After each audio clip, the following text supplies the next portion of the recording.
में ये प्रूफ कर देगा कि जी गॉड नहीं है. There is no energy who is handling this system. And is कि सारी जगह पे शोर मच गया कि जी enlightened soul has declared there is no God. सारे लोग बहुत खुश. अगले दिन शाम को फिर अ न्यू पर्सन केम इन और वो भी आपका शैडो में खड़ा हो गया जाके. He was a Charvakar. He said I have a question. उसने कहा बताइए. उसने कहा क्या भगवान. अब चार्वकरा जो होता है as I said they are the non believer of God. वो 10 मिनट में प्रूव कर देगा आपको भगवान नहीं है. अब उसके मन में भी यही डाउट आया. 30 साल हो गए थे उसको ये फॉलो करते हुए. उसके मन में भी डाउट आया अगर 0.1% भगवान हुआ तो यार मेरी हालत खराब है, क्योंकि मरने के बाद तो मुझे फिर वो टॉर्चर मिलेगा, पता नहीं क्या क्या करेंगे मेरे साथ. उसके मन में भी आ गया 0.1% डाउट. तो उसने भी कहा कि यार अब डाउट आया है, शंका को दूर करना जरूरी है. तो वो गया शाम में. लाइफ में छोटी छोटी एक्सपीरियंसेस होते हैं, आप जब तक एक्सपीरियंस ही नहीं करेंगे नथिंग कैन हैपन. इसी कारण से belief system creates a big problem, क्योंकि हम ये मान लेते हैं और इसलिए मैक्सिमम जो यूथ है वो अपनी छोटी छोटी चीजों में फंसता चला जाता है. So all in all the overall idea is when we talk about from physical management to inner management is आप कोई भी बाहर की चीज को मैनेज करना अगर चाहते हैं और बहुत फाइन तरीके से मैनेज करना चाहते हैं, और बाहर में मैं कोई लिमिटेशन नहीं कर रहा. सब लोगों का सवाल ये है. मैं कल रात को देख रहा था 5 मिनट एक शो आ रहा था. There was a conclave happening. India TV का कॉन्क्लेव हो रहा था, शायद बहुत सारे ने देखा हो. वो बाबा रामदेव से लोग सवाल कर रहे थे. बड़े सारे मैनेजर्स बैठे थे, कंपनी के सीईओ बैठे थे. वो कर रहे थे कि जी आपने इतने टाइम में ग्रोथ. तो बाबा जी ने एक बड़ा अच्छा आंसर बोल दिया. कहते कि भाई आप लोगों ने पढ़ाई की मैनेजमेंट करी है, मैं लाइफ की मैनेजमेंट कहूंगा कि पहले कर. The point is very simple. जब हम इनर मैनेजमेंट की बात करते हैं तो इनर मैनेजमेंट मींस कि पहले आप खुद को मैनेज करना सीखिए. आप जब तक खुद को मैनेज कर नहीं पाएंगे तब तक आप फिजिकली मैनेज नहीं कर सकते. तब तक आप फिजिकली बिल्कुल भी मैनेज नहीं कर सकते. आपको अपनी सिंपल सी चीज है, किसी भी एक प्रोसेस होता है लाइफ में. Number 1, if you want to do anything, अगर मैं आपसे leading a very good, happy, joyful, blissful, satisfactory life and spiritual dimension पे अगर आपने अपने आप को असेंड करना है तो उसके लिए बड़ा एक सिंपल सा प्रोसेस है. Thirst, understanding, clarity and finally conscious living. This will going to automatically pull you on that path. अगर ये 4 चीजें आपके अंदर नहीं है और इस 4 प्रोसेस से आप नहीं चलोगे और कहीं भी आप इग्नोरेंस में चले जाओगे, और इग्नोरेंस होगी अनकॉन्शियसली क्योंकि आप इंटेलेक्ट से सोचते हो. अब होता क्या है ना, क्लैरिटी तो हो ही नहीं पाती कभी. आप दूसरी तीसरी स्टेट को ही नहीं टच करते क्योंकि दूसरी तीसरी स्टेट पे इग्नोरेंस आ जाती है.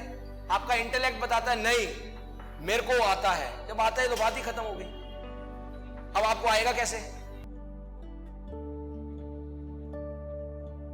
और ये युवा पीढ़ी की आवाज है, युवा पीढ़ी की सोच है, जिस सोच को हमें सुनना चाहिए और उस सोच के सकारात्मक बिंदुओं को पहचान कर उनके साथ मिलकर आगे बढ़ना चाहिए.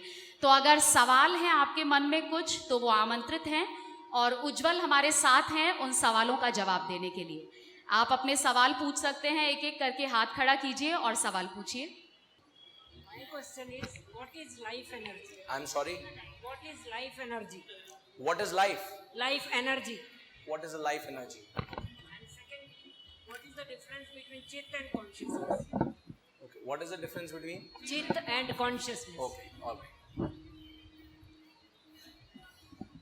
So when we talk about Chitta, that is the pure intelligence. So the consciousness and Chitta are actually 2 things related to each other. These are the 2 which work in parallel. जैसे memory और intellect काम करता है वैसे ही Chitta and consciousness है. So when I talk about consciousness, 100% consciousness होगी तब जब आप एक फिक्स्ड परसेप्शन और डायमेंशन से नहीं चलेंगे. दैट मीन्स कि आप हमेशा अपना जो दायरा है, अपना डायमेंशन है, उसको इंक्रीज करते चले जाएंगे. You have to increase and maximize your dimension of perception. अब कॉन्शियसनेस को अगर आपने समझना है तो बड़े सिंपल तरीके से इसको एस्केलेट कर सकते हैं स्पिरिचुअल डायमेंशन तक. कॉन्शियसनेस अगर बेसिक में लिटरल और बड़े ग्रॉसल लेवल पे बात करूं, बड़े ऊपर सरफेस पे बात करूं, तो सरफेस पे कॉन्शियस ये है कि मैं जो काम करता हूं, एक एक जो फिजिकल चीज मैं कर रहा हूं, राइट, उस फिजिकल चीज का कंट्रोल मेरे हाथ में. यानी कि मुझसे कोई करवा ना पाए, मैं उसको खुद, और मैं जब कर रहा हूं तो मुझे इसका ज्ञान हो कि ये मैं कर रहा हूं. अगर आप डिवोशन में भी कर रहे हैं तो आपको ये चीज का आभास होना चाहिए, it is my devotion to the system, ये मैं इसलिए कर रहा हूं. अगर मैं इसको थोड़ा सा एस्केलेट करूं फिजिकल से, तो कॉन्शियसनेस आ जाती है इमोशन लेवल पे, जो थोड़ी सर्टल है, थोड़ी सूक्ष्म में. इमोशंस. अब इमोशंस में क्या है? इमोशंस मैक्सिमम लोगों के आउट ऑफ कंट्रोल में होते हैं. It is basically a reaction to the system. आपको जो बाहर से कॉन्सिक्वेंसेस मिलती हैं, आप उसके रिएक्शन में इमोशन जनरेट होती है. अब सिस्टम के रिएक्शन में इमोशन क्यों जनरेट होती है? क्योंकि आप इनर को मैनेज ही नहीं कर रहे. This shows that you are unconscious. जो आप कह रहे थे कि जी unconscious, I don't believe, this is the thing. अगर आपको सिस्टम ने कुछ कहा, जैसे मैंने आपको एग्जांपल दिया, एक आदमी ने गाली दी, एक ने आपने दोबारा गाली दी, एक ने उसको मारा और एक ने कहा भाई गाली क्यों दे रहे हो. ये तीनों इमोशन अगर स्पॉन्टेनियस निकली और अगर आपको इसका आभास ही नहीं है कि मुझे उसको प्यार से समझाना था या क्या बोलना चाहिए था, इस समय जरूरत क्या थी, तो that means you are unconscious. अगर आपका इमोशन जो ट्रिगर वो एनवायरमेंट के रिएक्शन में हुआ, तो that means you are unconscious. आप समझ रहे हैं? अगर आपका एनवायरमेंट के रिएक्शन में इमोशन ट्रिगर हुआ है, that means you are unconscious. इसका मतलब आप अनकॉन्शियस है. तो जितना आप इनर सेल्फ को, and that is what happens in majority of cases, जहां आप देखते हैं आसपास में, our intelligence is hijacked by the emotions. Intelligence को इमोशंस हाईजैक कर लेती हैं, इसलिए आप उन केसेस में यू गो ब्लैंक, आप कुछ नहीं कर पाते, क्योंकि आपका सेल्फ पे कंट्रोल ही नहीं है. ऐसे तो स्पिरिचुअल डायमेंशन ये बोलती है, वो उसको थोड़े से कॉम्प्लेक्स फॉर्म में बोलती है कि death is an inevitable thing, it has to come when someone goes. जब कोई चला जाता तो रोते क्यों हो? अगर मैं इसको सिंपल और डायमेंशन में जहां मैं बात करूं वहां करूं, उसका सिंपल मतलब है आप अनकॉन्शियस हैं. क्यों? इसी अनकॉन्शियस की वजह से आप ये भी नहीं एक्सेप्ट कर पा रहे कि डेथ हैज टू कम, और आपका रोना निकल जाता है अल्टीमेटली. और अगर इसको मैं और ज्यादा एस्केलेट कर दूंगा, which is the finer dimension. Finer dimension is which spirituality says, where you have to experience, आपको एक्सपीरियंस करना है उस सर्टल सूक्ष्म डायमेंशन को, which dimension is the very basis of this existence. Very basis of this existence, इस existence का जो overall core है, जो सिद्धांत है, जो बेस है, उसके बारे में कॉन्शियसली अवेयर होना इज द फाइनेस्ट डायमेंशन. अब वो कैसे आएगी? देखो, फिलोसॉफिकली बोल दिया कि वो होना आएगी कैसे. उसके लिए you have to understand one very important thing, जो आज की डेट के सब लोगों में जा चुकी है. You have to have two things. Number one, you have to understand the importance of attention. You need to pay attention. आपको अटेंशन देनी पड़ेगी. आज की डेट में अटेंशन देने को कोई तैयार ही नहीं है. एक आदमी गया, किसी से टाइम मिला था मिलने के लिए. अ विलेजर केम, अ फार्मर केम. उसको बोला जी 12 बजे का टाइम दिया था, वो 12 बजे पहुंच गया. उन्होंने कहा जी साहब मीटिंग में है, 2 घंटे बैठ जाओ. वो बिल्कुल क्वाइटली बैठ जाता है. वहीं पर कोई मैनेजर आता है, 12 बजे का टाइम दिया, भैया भाई 2 बजे मिलेंगे मिनिस्टर साहब. हद होगी यार, 2 घंटे में बैठ जाऊं. द प्रॉब्लम इज बिकॉज अब वहां पर फिर इंटेलेक्ट आ गई ना बीच में कि जी मेरा टाइम इंपॉर्टेंट है. We don't pay attention to thing. Till the time you don't pay attention, आप जब तक अटेंशन नहीं पे करेंगे, तब तक एक्चुअली में आपकी हायर एनर्जी और सोल राइज नहीं कर सकता. And attention to what? Attention to the life which is around you. आप डाइसेक्ट करोगे अगर उसको, तो आप उसको एक्सपीरियंस नहीं कर पाओगे. If you will dissect you won't. Please accept it as it is. उसको जैसा है वैसा लो और एक्सपीरियंस तो करो कि लाइफ की एग्जिस्टेंस उसमें क्या रखी है. जब आप उसको एज इट इज एक्सेप्ट करोगे, then you will be able to penetrate to a dimension जो बहुत सटल है, जो नेकेड आई से नहीं दिखती, और जिसको कहा जाता है science is not able to see that dimension. Science उस डायमेंशन को नहीं देख पाया, क्योंकि साइंस सिर्फ डाइसेक्ट करके देखता है. That's it. डाइसेक्ट करा, हाईएस्ट माइक्रोस्कोप से जितना दिखा दिखा, बस. उसके बाद final judgement is given. And the person who works in a pure intelligence, let me tell you, सबसे इंपॉर्टेंट बात, जो प्योर इंटेलिजेंस पे काम करता है वो कभी जजमेंटल नहीं होता. क्योंकि जब वो ये मान लेता है that I am the cosmos and cosmos is so big, so he always say there is yet to experience. And when there is yet to experience, that simply means, उसका बड़ा सिंपल सा मतलब है, there is no judgment. अगर आपने final judgement निकाल दी, इसका मतलब एक आपने आदमी को डाइसेक्ट कर दिया, और डाइसेक्ट कर दिया तो इसका मतलब उसमें कुछ नहीं है. इसलिए कहा जाता है कि ये जो मैं आपको प्योर इंटेलिजेंस बोल रहा हूं ना, समझने के तौर पे, मतलब उसको आप कंफ्यूज मत कीजिएगा, बट अगर इसका आपने रियल टाइम एग्जांपल देखना है तो वो आप देख सकते हो मदरहुड में. So motherhood is a pure example of this. क्योंकि कहा जाता है ना, अगर माँ को अपना बच्चा काला, गोरा, लंगड़ा, वैसा जैसा भी हो वो अच्छा लगता है. Because the problem point is she never dissect it. अगर वो डाइसेक्ट करना शुरू कर दे तो वो अच्छा लग ही नहीं सकता. She accepted as it is, how the way it comes in. वो जैसा आता है वो ऐसा एक्सेप्ट कर लेती है, तभी वो डाइसेक्ट नहीं होता, तो उसकी ब्यूटी आउटशाइन करती है. This is what purely the consciousness means. And when you hit this consciousness, you actually hit your life energy, which is your life force. इसको आपको चक्रों को भी बताया जाता है. You can trigger that life force within you. That is the vital force, which is very subtle, which will going to burst within you. जिसको आप बोलते हो basically the self is within, the god is within, the universe is within, the cosmos is within. That is what will going to burst out of you.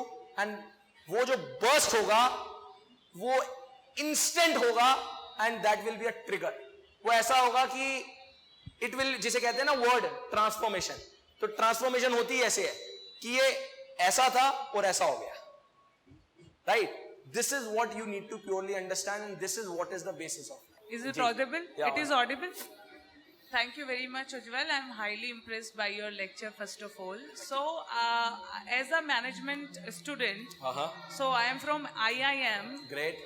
So the thing is that I have learned so much forms of management as a science, as an art, as a life. I mean, so much manifestation in my life also. But the thing is that I really, really want to learn management as a spirituality from you in a very short and sweet words. Okay. Thank you. So as the topic says, to elaborate it bit more, but as the topic says, जो topic है आपका inner management. Inner management is only managing yourself, is all about the spiritual dimension. Now the problem is when you say managing spirituality. So before that you need to understand that what is spirituality. So there are 20 definitions of spirituality also. You are going with 20 different, आप 20 अलग अलग definitions से spirituality की चलते हैं.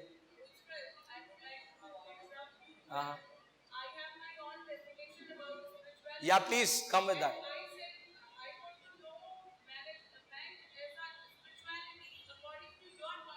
Okay, what is your definition of spirituality? Please tell me.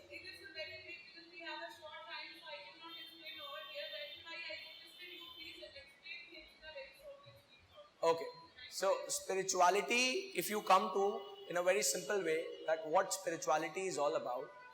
Spirituality is never about that I am a believer of God or I am a person who meditate.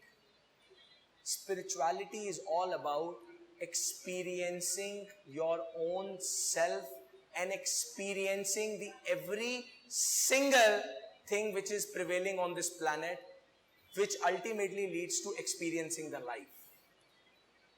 Spirituality in a very simple way, life की existence को explore करके experience करना ही spirituality है। Very simple वे,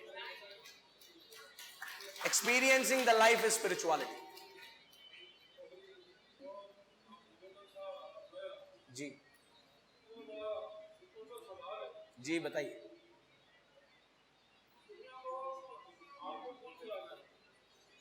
दुनिया को कौन चला रहा है? राइट, ठीक है। अभी जब मैंने सेशन दिया तो मैंने एक बात करी थी कि आप कितने कॉन्शियस हैं। मैं वही बोल रहा हूं। नाउ इसी चीज को मैं आपको बताना चाहता था और समझाना चाहता था, जो फिर थोड़ी सी मिस हो रही है। मैं तो आपको भी बता दूंगा कौन चला रहे हैं, बट आप मेरी बात मान के या किसी और ने जिसको बहुत रिकॉग्नाइज माना गया है फिर आप मान लोगे बिलीफ सिस्टम में। It is about experience. Now कौन चला रहे हैं? Okay, so the question is, I will coming to your question भी। आपके सवाल पे भी मैं आ रहा हूं। आपका सवाल यह है कि कौन चला रहे हैं, मैं उस सवाल पे भी आ रहा हूं। अब जब आपके सवाल की बात करें कि who is operating this system, आपकी खुद की सेल्फ ही इस सिस्टम को चला रही है। द सेल्फ, आप खुद, ये जो सेल्फ है, ये सेल्फ ही सिस्टम को चला रही है। जो आपकी खुद की सेल्फ है, इस सेल्फ की एनर्जी ही इस पूरे के पूरे सिस्टम को चला रही है। अगर आप, सिंपल सी, अगर आप जितनी भी मिजरी है, जितनी भी पेन है, अगर आप सारे ह्यूमन बीइंग से उनका इंटेलेक्ट निकाल लीजिए, सारी प्रॉब्लम खत्म हो जाएगी। सारी प्रॉब्लम खत्म हो जाएगी, सारी प्रॉब्लम खत्म। तो यानी कि कौन चला रही है? You are the one who are operating. आप सारे हट जाइए, सारे लोगों को मार दो, बस सब कुछ बहुत बढ़िया है। तो चलाने वाला कोई नहीं है, आप सेल्फ इसको चला रहे हैं।